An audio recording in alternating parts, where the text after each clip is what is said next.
Hello, curious minds. Welcome to this deep dive into the heart of our digital age.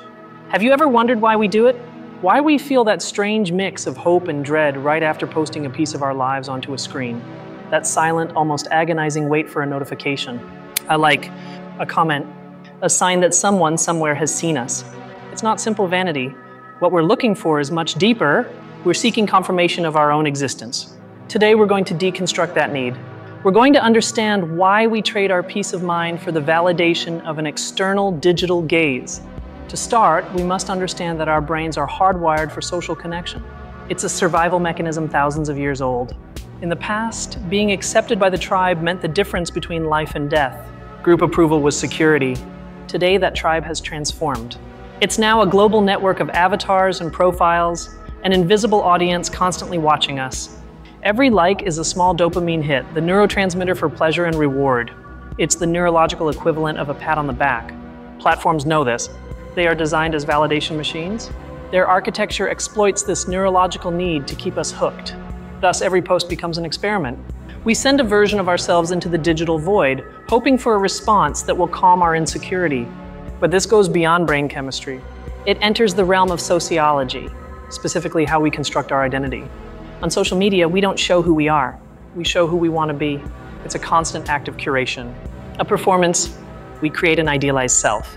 An edited, filtered, and polished version of our existence, eliminating imperfections, doubts, and failures. This digital self depends entirely on audience reaction. Without external validation, without the applause in the form of likes, it crumbles.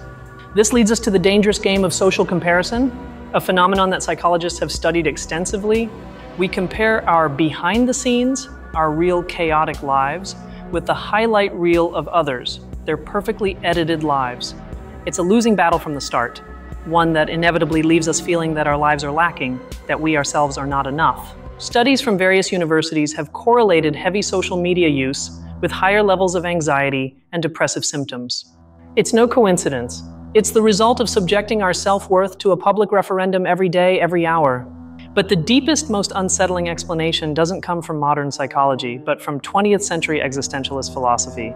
The philosopher Jean-Paul Sartre introduced a terrifying concept. He called it the gaze. Sartre argued that we only exist freely when we are alone. In that moment, we are a subject, the center of our own universe.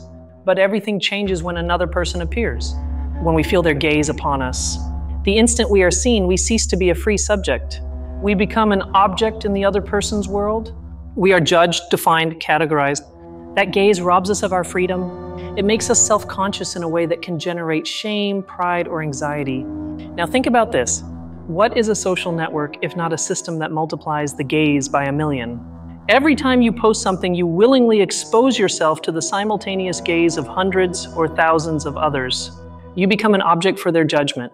Your photo, your text, your life becomes an object in their feed on their screen. Your phone screen isn't a window. It's a mirror that only works when others look at you through it. This is why it feels so existential. We are not simply seeking attention. We are asking for our existence to be validated by that collective gaze. We say, look at me, I exist. Give me a like and my experience, my joy, my sadness will be real. We have created a kind of voluntary prison, one where constant visibility is the norm and anonymity is terrifying. The problem is that this validation is fleeting. A like lasts a second. The post is replaced by the next in an endless stream. The satisfaction is never permanent. We always need more. More views, more reactions, more validation.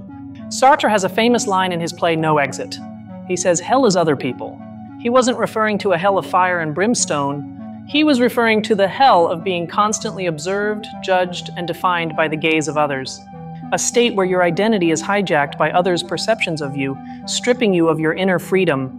Unwittingly, we have built a digital and massive version of that hell, and we carry it in our pocket.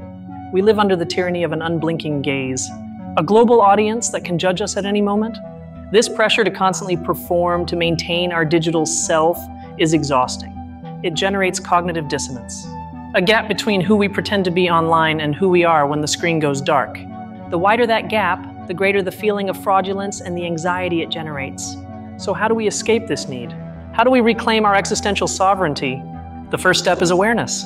Understanding that what we're seeking isn't really approval, but a sense of self-worth. We have outsourced that source of value.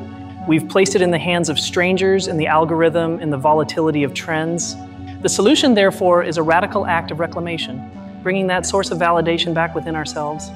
It means cultivating self-validation, learning to recognize your own worth without needing a chorus of digital applause. It's a difficult process. It requires disconnecting from the external noise to be able to hear our own inner voice. It involves finding value in actions, not their reception, in the experience itself, not the photo of the experience.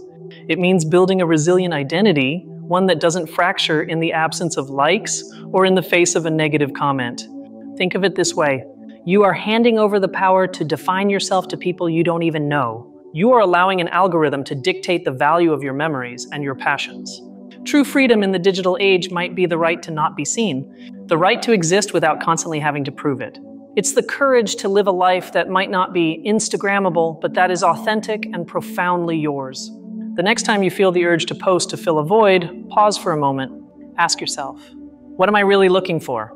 Approval? Connection? Or just a reminder that I'm here? Real connection isn't measured in vanity metrics. It's built on vulnerability and genuine presence.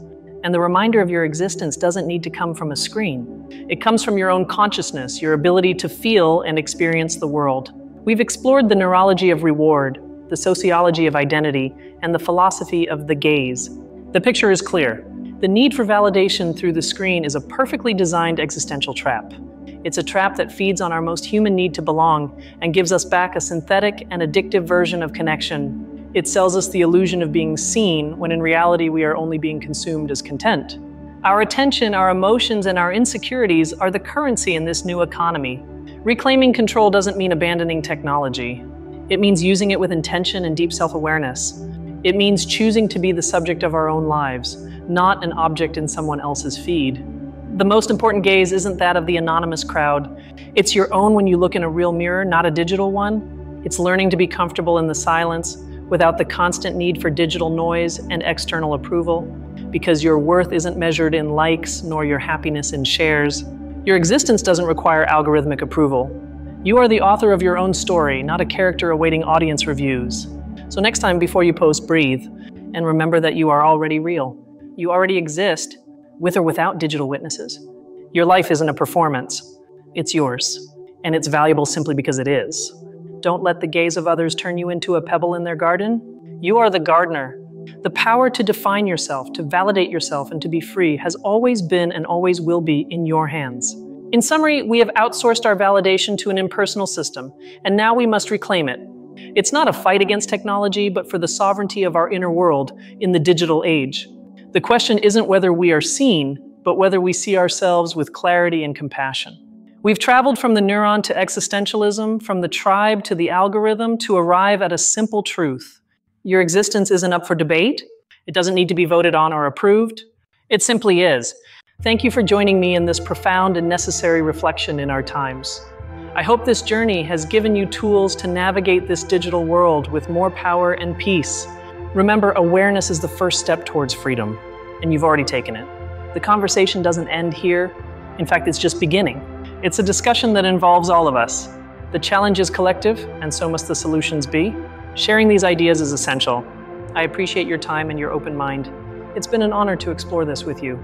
If this content has made you think, if it has resonated with you on some level, please consider subscribing. We will continue to explore the deepest corners of the human mind and our complex society. Together, we can continue unraveling the mysteries of what it means to be human in this new world. I would love to read your perspective. How do you navigate this reality? How do you feel about it? Leave your theories or experiences in the comments below. Let's read and learn together. Until next time,